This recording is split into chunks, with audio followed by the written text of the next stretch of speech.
नमस्कार, आपका स्वागत है। प्रिय मित्रों, मृत्यु जीवन का अंतिम सत्य है। हमारे सनातन धर्म में यह मान्यता है कि जब शरीर की मृत्यु होती है तब आत्मा इस संसार में किसी अन्य शरीर में प्रवेश करती है। वहीं जो कुछ भी धन और माया हमने जीवन में संचित की होती है वह यही रह जाती है। हम खाली हाथ इस संसार में आते हैं और खाली हाथ ही जाते हैं।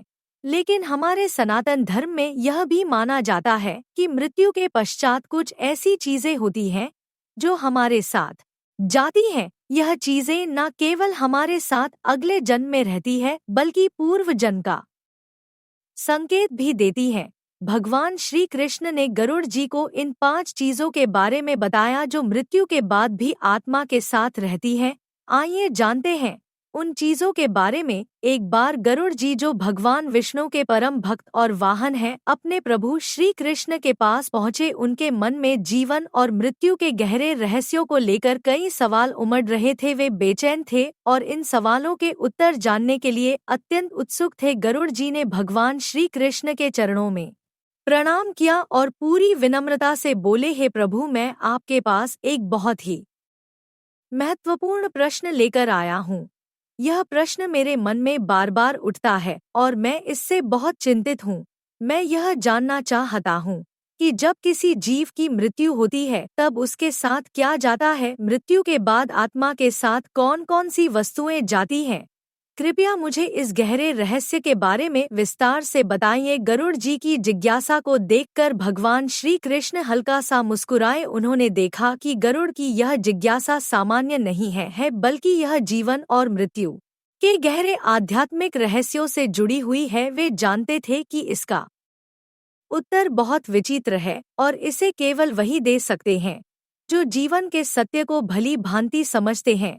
भगवान श्री कृष्ण ने गरुड़ जी की ओर प्रेम पूर्ण दृष्टि से देखा और बोले, हे गरुड़, तुमने बहुत ही महत्वपूर्ण और गंभीर प्रश्न पूछा है। मृत्यु जीवन का एक अटल सत्य है और प्रत्येक जीव को इसका सामना करना पड़ता है, परंतु यह ध्यान रखना आवश्यक है कि मृत्यु केवल शरीर की होती है। आत्मा अमर है। आत्मा ना तो कभी जन्म लेती है और ना ही मरती है। वह केवल एक शरीर को त्याग कर दूसरे शरीर में प्रवेश करती है। मैं आज तुम्हें उन 5 बातों के बारे में बताऊंगा जो आत्मा के साथ मृत्यु के बाद भी रहती है। गरुड़ जी ने पूरे ध्यान से भगवान श्री कृष्ण की बातों को सुना और बोले, हे प्रभु, मैं अत्यंत उत्सुक हूँ यह जानने के लिए कि यह 5 बातें कौन सी हैं। कृपया मुझे इसका विस्तृत ज्ञान दीजिए ताकि मैं इस गहरे रहस्य को समझ सकूं। भगवान श्री कृष्ण ने गंभीरता से उत्तर दिया, है गरुड़, सबसे पहले बात करते हैं कामना की। कामना वह पहली चीज है जो मनुष्य की मृत्यु के साथ ही रहती है और अगले जन्म में भी उसके साथ जाती है। कामना वह शक्ति है जो आत्मा को नए शरीर की ओर खींचती है। कामना मनुष्य को एक नया शरीर धारण करने के लिए प्रेरित करती है। जब मनुष्य की मृत्यु होती है तो उसकी सारी इच्छाएं, उसकी सारी लालसा उसके साथ जाती हैं।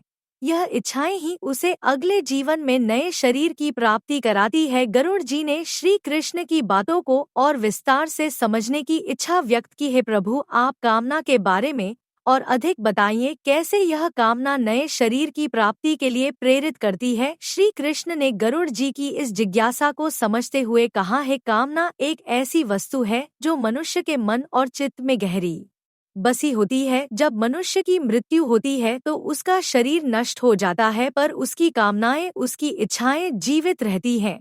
यही इच्छाएं उसे पुनः जीवन में आने के लिए मजबूर करती हैं और यही कारण है कि हमारी धर्मशास्त्रों में यह कहा गया है कि मोक्ष की प्राप्ति के लिए मृत्यु के समय सभी इच्छाओं का त्याग करना आवश्यक है। जो लोग अपने जीवन के अंत समय में अपनी इच्छाओं को छोड़ देते हैं उन्हें वैकुंठ लोक की प्राप्ति होती है जहां उन्हें पुनः जन्म नहीं लेना पड़ता। लेकिन जो लोग अपनी इच्छाओं को नहीं छोड़ पाते वे नए जीवन में नए शरीर के साथ लौट आते हैं। गरुड़ जी ने श्री कृष्ण की इस बात पर विचार किया और पूछा, हे प्रभु, इसका मतलब यह हुआ कि इच्छाएं ही हमें पुनर्जन्म के चक्र में बांधती हैं। भगवान श्री कृष्ण ने गरुड़ जी की बात का समर्थन किया और वो बिल्कुल सही है। गरुड़, इच्छाएं ही मनुष्य को इस संसार के चक्रव्यूह में बांधती हैं।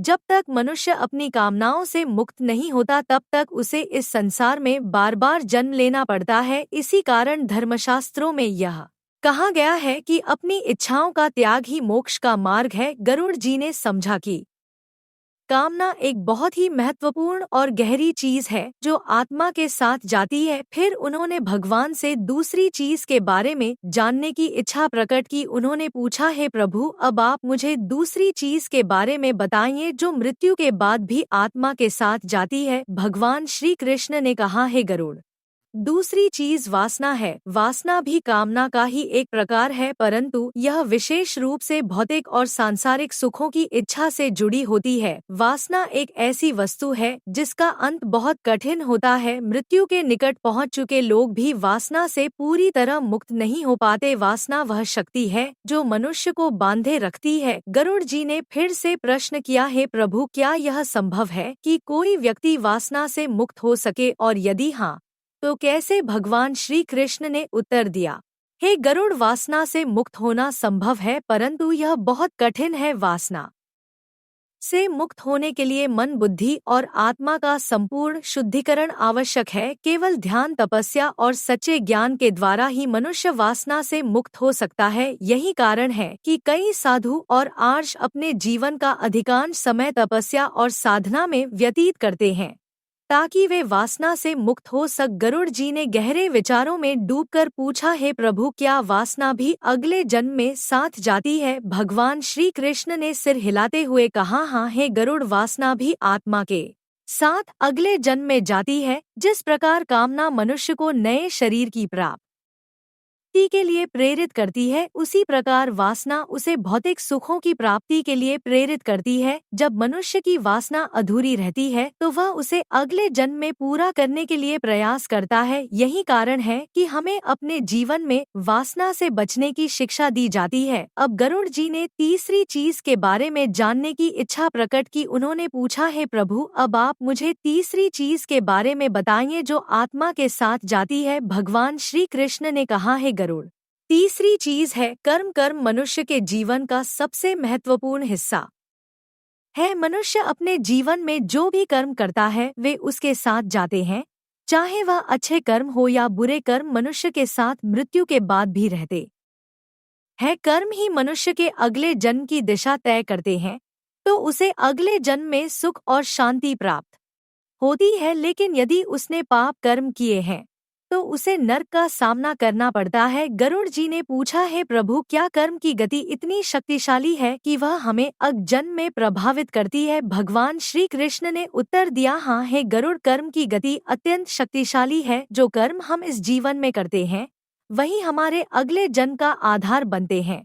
यही कारण है कि हमें सदैव अच्छे कर्म करने चाहिए ताकि हमारा भविष्य उज्जवल हो। कर्म की गति ऐसी होती है कि वह 7 जन्मों तक पीछा नहीं छोड़ती। गरुड़ जी ने गंभीरता से श्री कृष्ण की बातों को सुना और फिर चौथी चीज के बारे में जानने की इच्छा व्यक्त की। उन्होंने कहा, हे प्रभु, अब आप मुझे चौथी चीज के बारे में बताइए जो आत्मा के साथ जाती है। भगवान श्री कृष्ण ने कहा, हे गरुड़, चौथी चीज कर्ज है। कर्ज वह बोझ है जो मनुष्य के साथ मरने के बाद भी रहता है। यदि किसी ने कर्ज लिया है और उसे नहीं चुकाया तो वह कर्ज उसके साथ अगले जन्म में भी जाता है। गरुड़ जी को कुछ हैरानी हुई और उन्होंने भगवान से पूछा, हे प्रभु, कर्ज भी? क्या यह सच में मृत्यु के बाद भी आत्मा के साथ रहता है? भगवान श्री कृष्ण ने सिर हिलाते हुए कहा, हाँ, हे गरुड़, कर्ज एक ऐसी चीज है जो मनुष्य के मरने के बाद भी उसका पीछा नहीं छोड़ती है। कर्ज का बोझ इतना भारी होता है कि यदि किसी ने अपने जीवन में लिया गया कर्ज नहीं चुकाया। गरुड़, जब कोई व्यक्ति किसी से कर्ज लेता है तो यह केवल भौतिक वस्तु या धन का, तो वह उसके अगले जन्म में भी साथ चलता है।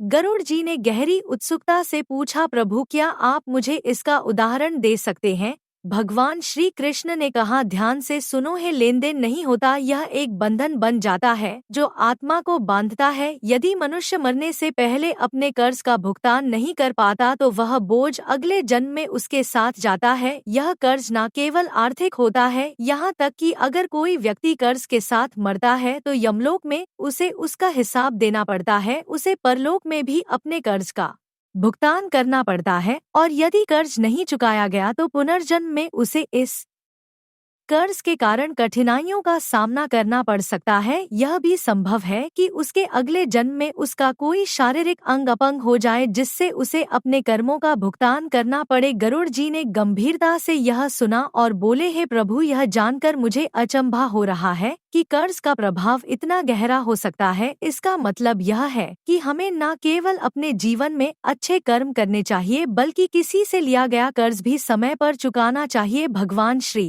कृष्ण मुस्कुराते हुए बोले, बिल्कुल सही कहा है गरुड़, कर्ज का भार बहुत भारी होता है। जो व्यक्ति कर्ज लेकर मरता है उसे अगले जन्म में भी उसका परिणाम भुगतना पड़ता है। गरुड़ जी ने पूरी बात को ध्यान से समझा और फिर पांचवी चीज के बारे में जानने की जिज्ञासा प्रकट की। उन्होंने पूछा, हे प्रभु, अब आप मुझे पांचवी और अंतिम चीज के बारे में बताइए जो आत्मा के साथ जाती है। भगवान श्री कृष्ण ने गरुड़ जी को मुस्कुराते हुए देखा और कहा, हे गरुड़, अब मैं तुम्हें पांचवी और सबसे महत्वपूर्ण चीज के बारे में बताता हूँ जो मृत्यु के बाद भी आत्मा के साथ जाती है। वह है ईश्वर की भक्ति। भक्ति वह सबसे पवित्र और शाश्वत वस्तु है जो आत्मा के साथ जीवन के बाद भी बनी रहती है। यह केवल आत्मा के लिए मार्गदर्शक ही नहीं होती बल्कि यह मोक्ष प्राप्त करने का सबसे सरल और सर्वोच्च मार्ग है। गरुड़ जी ने भगवान की ओर श्रद्धा से देखते हुए कहा, हे प्रभु, कृपया मुझे भक्ति के बारे में और विस्तार से बताइए। कैसे यह भक्ति आत्मा के साथ जाती है और उसका पुनर्जन्म पर क्या प्रभाव होता है। भगवान श्री कृष्ण ने गंभीरता से गरुड़ जी की ओर देखते हुए उत्तर दिया, है गरुड़, भक्ति वह प्रेम है जो मनुष्य अपने ईश्वर के प्रति अर्पित करता है। प्रेम न केवल इस जीवन में उसकी रक्षा करता है बल्कि मृत्यु के बाद भी आत्मा को मार्गदर्शन देता है। जब कोई व्यक्ति सच्चे हृदय से ईश्वर की आराधना करता है तो वह भगवान से जुड़ जाता है। उसकी आत्मा में भगवान की भक्ति का बीज बोया जाता है जो मृत्यु के बाद भी उसके साथ रहता है। यह भक्ति आत्मा को एक नए जीवन में धकेलता है जहां उसे मोक्ष की प्राप्ति का अवसर मिलता है। गरुड़ जी ने उत्सुकता से पूछा, हे प्रभु, क्या यह भक्ति किसी भी अवस्था में मोक्ष प्रदान कर सकती है। श्री कृष्ण ने समझाते हुए कहा, हे गरुड़, जब मनुष्य सच्चे हृदय से भगवान की शरण में जाता और अपने सभी कर्मों का फल भगवान को अर्पित कर देता है तब वह भक्ति उसे संसार के बंधनों से मुक्त कर देती है। जब कोई मनुष्य भगवान के प्रति इतना समर्पण भाव रखता है तब उसके कर्म भी उसे बांधते नहीं क्योंकि वह हर कर्म को भगवान को अर्पित करता है। गरुड़ जी ने गहरे विचारों में डूबते हुए पूछा, हे प्रभु, क्या भक्ति के बिना मोक्ष प्राप्ति संभव नहीं है। भगवान श्री कृष्ण ने उत्तर दिया, है गरुड़, भक्ति के बिना मोक्ष प्राप्त करना अत्यंत कठिन है। भक्ति वह सेतु है जो आत्मा को भगवान के साथ जोड़ता है। जब आत्मा भक्ति के माध्यम से भगवान से जुड़ जाती है तब वह संसार के सभी दुखों और बंधनों से मुक्त हो जाती है। गरुड़ जी ने फिर पूछा, हे प्रभु, क्या यह भक्ति केवल एक ही जीवन तक सीमित रहती है या यह अगले जन्मों में भी साथ रहती है। भगवान श्री कृष्ण ने स्पष्ट किया, भक्ति वह अमर शक्ति है जो एक जन्म से दूसरे जन्म तक आत्मा के साथ चलती है। यदि कोई व्यक्ति इस जन्म में भगवान की भक्ति करता है तो वह भक्ति उसके अगले जन्म में भी उसका मार्गदर्शन करती है। यही कारण है कि कई संत और भक्त अपने पिछले जन्म की भक्ति को याद कर अगले जन्म में भी भगवान की आराधना करते रहते हैं। भगवान श्री कृष्ण ने आगे कहा, जब मनुष्य भगवान की भक्ति करता है तो वह केवल इस जीवन में ही नहीं बल्कि अगले जन्म में भी उसके साथ रहती है। भक्ति वह अनमोल संपत्ति है जो आत्मा के साथ संसार और समय के हर बंधन को पार कर जाती है। यह भक्ति ही आत्मा को ईश्वर के समीप लाने का माध्यम बनती है और उसे जन्म मरण के चक्र से मुक्त करती है। गरुड़ जी ने भगवान से पूछा, हे प्रभु, क्या भक्ति की कोई विशेष विधि है जिससे हम उसे और सशक्त बना सकते हैं।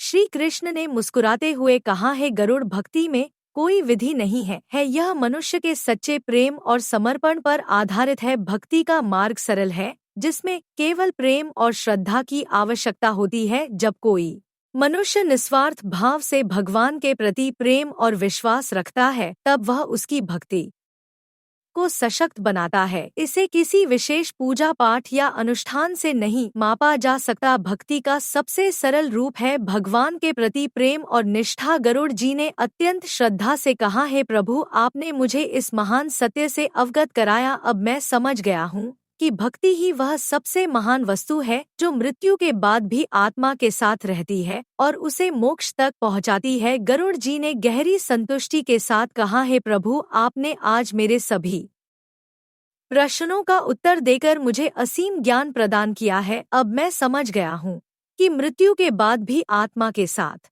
कुछ चीजें रहती हैं जो हमारे अगले कर्म, कर्ज और पुण्य, यह 5 बातें आत्मा के साथ जीवन के बाद भी चलती हैं और हमें एक नए जीवन की दिशा दिखाती है। भगवान श्री कृष्ण मुस्कुराए और बोले, हे गरुड़, यह संसार कर्म और फल का नियम मानता है। जिस प्रकार मनुष्य जो कर्म करता है वही उसका भविष्य निर्धारित करते हैं।